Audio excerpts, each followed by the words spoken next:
Going into the last quarter of 2019, there is a ton of AAA experiences coming to the platform from both Nintendo and their third-party partners. Games like Link's Awakening, Pokemon, Luigi's Mansion 3, The Witcher 3, Dragon Quest XI, and Doom Eternal, just to name a few, are sure to keep us busy enough and most importantly broke enough for the rest of the year to where there's some titles that's just gonna have to fill our back catalog if we want to play everything we're anticipating for the rest of 2019. You know, a Nintendo Direct could come around soon and add even more games to the Switch lineup, and there's the rumored SNES online service we predict could drop in a matter of weeks. Too many games to buy? Problems, right? Nah, we say bring them over. We can't wait to get our hands on most of these titles. With this many games coming to the platform, however, some indie games might get glanced over, and with so many fantastic ones coming soon, that would be a great disservice to these titles. Here are 5 indie games coming to the Switch this year that we just can't wait to experience. Although this list isn't exactly a hidden gems list, amongst all the excitement of all the AAA games coming to the Switch, we just thought we might remind you of some of these games coming out from smaller publishers that in our opinion rival some of those bigger budget games. I don't know what the conversation was like at Shinen Studios when they released Fast RMX, but I imagine it was something like this. Nintendo fans really seem to want a new F-Zero game, so let's make one. And man, did they deliver on that promise. I think when creating The Tourist, Shinen dug a little deeper into their back catalog of dormant Nintendo IPs and asked themselves, I wonder what a modern Star Tropics would look like. I don't know, but let's make one and find out. This game looks absolutely stunning. It's sort of got this plasticky look to it, kind of like the Link's Awakening Switch release in my opinion. And if you've ever played Star Tropics back on the NES, you would know why fans referred to this as the other Zelda game Nintendo made. No, they're not so similar that I would call one a ripoff of the other, but they do share some DNA. By looking at this trailer, I would say the same thing. This game does seem to remind me a bit of a 2D Zelda game, if a 2D Zelda game featured an F-Zero arcade and was set in an awesome looking tropical world. Oh wait, they're both set in a tropical location, aren't they? I know this game will never garner the buzz that something like a Zelda title would gain, but with Shinen's title releasing this November and Link's Awakening releasing in just a few weeks, I believe if you find yourself craving more of that game after a couple playthroughs, this is the perfect game to do it with. And if The Tourist does for Star Tropics what Fast RMX did for F-Zero, I think it's time to start paying attention, Nintendo. Give it a chance. I know I will. The promise of a new Donkey Kong Country game has already been filled with 2 amazing titles by Retro Studio. But what about a new Donkey Kong Country game from the original team at Rare? That's the premise of Tonics' Yooka-Laylee in the Impossible Lair, a 2D platformer featuring the buddy duo from the studio's first game, Yooka-Laylee. I know that many fans have mixed feelings on the first Yooka-Laylee title, but hear me out. This game looks pretty good.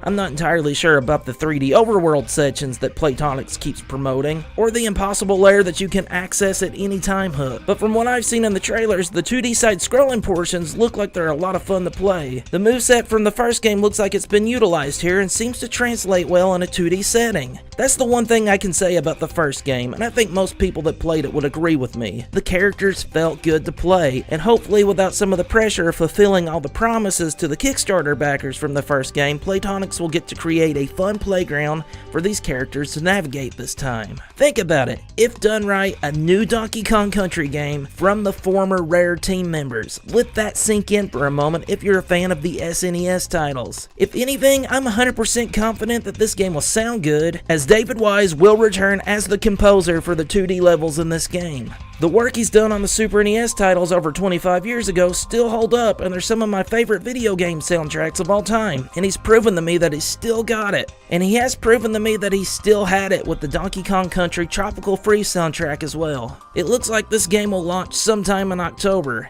Yikes! With games like Ghostbusters, Luigi's Mansion 3, and the massive Witcher 3, and another indie gem on this list, there's not gonna be a lot of room for this one to breathe. But the allure of a new game in the vein of a Donkey Kong Country game just can't be ignored. Back in August of 2008, my Xbox 360 was circling the ring of death, as that console was on the constant threat of overheating from all the couch co-op I was doing with my friends as we mindlessly mashed buttons for hours in many rounds of Castle Crashers. This game took the beat-em-up genre I was familiar with from the 90s and mashed it together with an RPG leveling system to add an extra layer of progression to the game. Back when the game was released, I don't think I'd ever heard of the term indie game, and with the success of this title, I'm sure I didn't even know I was playing one. The behemoth developers of this title would go on to inspire many future indie developers, showing the world that you didn't need a multi-million-dollar budget and a large staff to create something for everyone to enjoy. Studio MDHR, creators of Cuphead, took notice, and after seeing the success of indie titles from this era, went all in on their game. Not only is Castle Crashers an important game for the industry, it's also a blast. I can't wait to relive this game when it re-releases soon, as when it was revealed, it was slated for a summer release. True story, about a week before Cuphead, as we all know a Microsoft-owned IP, was revealed for the Switch, I was a couple hours into Ori and the Blind Forest on my Xbox One. I thought to myself, I'm really enjoying Ori. I hope this means Ori makes it to the Switch. Fast forward to today, and we're just weeks away from this game's release. Unfortunately for me, at the time that I was playing this game, life just came in, as it does, and derailed me from it. If only this game wasn't tethered to my television at the time, maybe I could have finished it. With this Switch release, now it's the perfect time for me to finish what I had started last March. I could easily see this Metroidvania title sitting pretty beside my other games in this genre, right here on my Switch. I know I poured hours in the Hollow Knight, and with Ori being such a wonderfully gripping game, I think I could replicate that experience with it as well. Microsoft is playing coy with their partnership with Nintendo, possibly ending with Ori and Super Lucky Tale. And as much as I would have loved to have seen Banjo and Tooie remastered on the Switch, I think that Ori's a fitting end, as that game just makes sense to be on this platform. Seriously though, Microsoft, bring the bear home.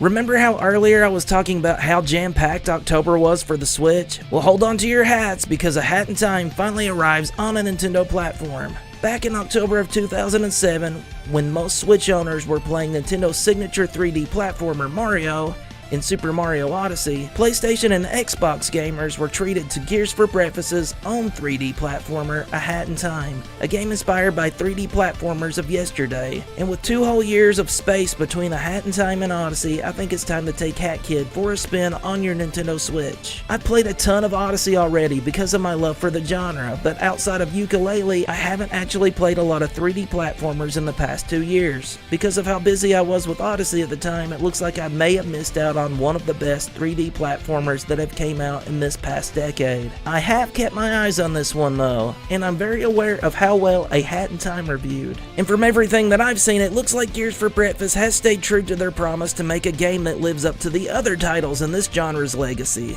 This one may have gotten away from me once, but there's no way I'm letting it slip through my fingers again. Is there any indie games that I may have missed that you're planning on picking up this year? Please share them with us in the comment section below, and don't forget to like and subscribe, as we would really appreciate it. And for more on indie games, stay tuned to the Weekend Moblin.